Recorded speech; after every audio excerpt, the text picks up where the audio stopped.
Residents who suffered from floods in Semey demand compensation from the state. The claim to provide them material assistance was brought to the city administration and local emergency department. The documents were accepted, but the officials are not in a hurry to respond. Residents of the village Mirny on the outskirts of Semey demand the state to compensate damages caused to their houses by the recent floods. The emergency happened due to the malfunction of the local channel. On Thursday, villagers filed an official claim to the local emergencies administration.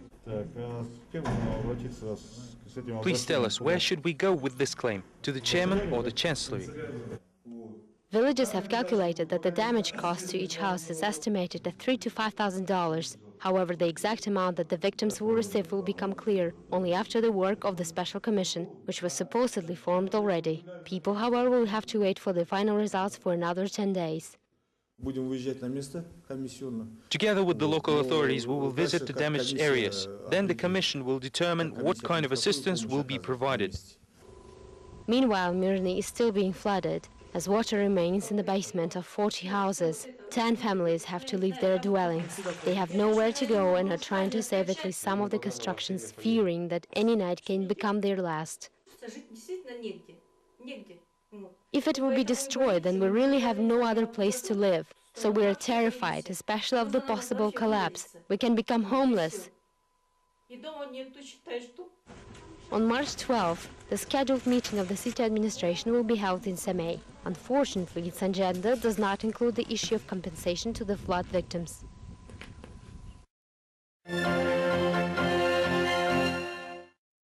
Businessmen are blaming customs officers for the detention of cargoes at the Kazakh-Chinese border, who in turn blame transporters. Find out more from the next report.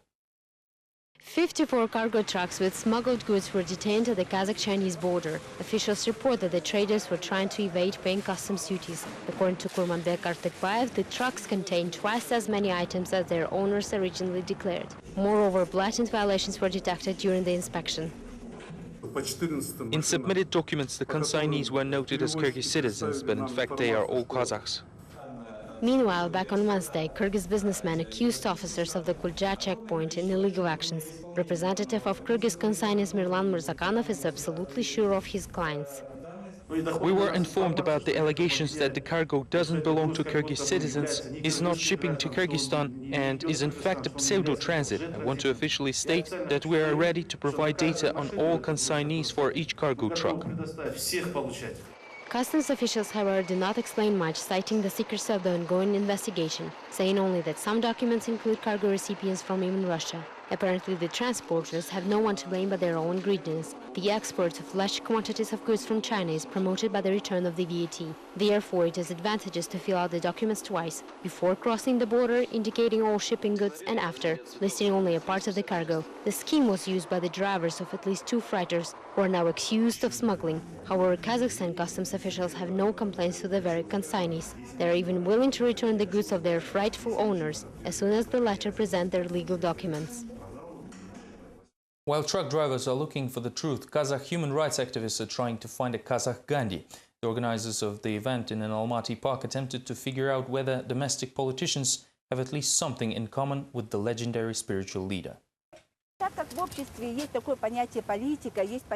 society features things like politics and national leaders, and there are those who want to be these leaders. We want to give you some examples of that, and we want you to participate. If you like what you hear, say "oh," and if you don't, say "yeah."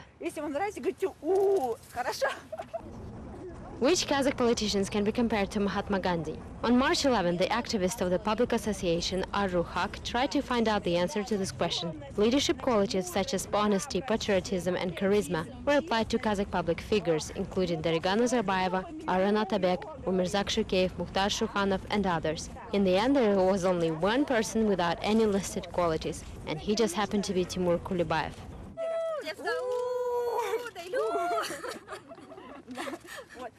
We will not talk about his supposed qualities like humbleness, honesty and patriotism, for he is the spiritual leader of corruption.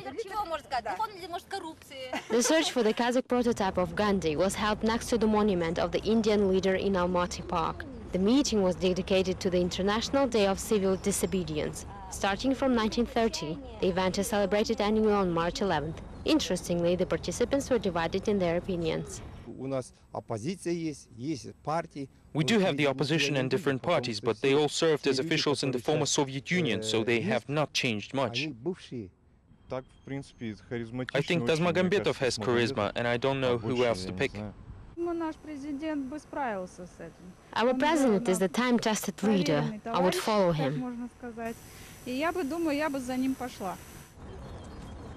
The action lasted for about half an hour, and the leader was not chosen in the end. Police officers who were present at the scene decided not to interfere. Inspired by their successful performance, Ar-Ruhaq activists concluded their rally with the words of the Indian spiritual leader: "First they ignore you, then they laugh at you, then they fight you, and then you win."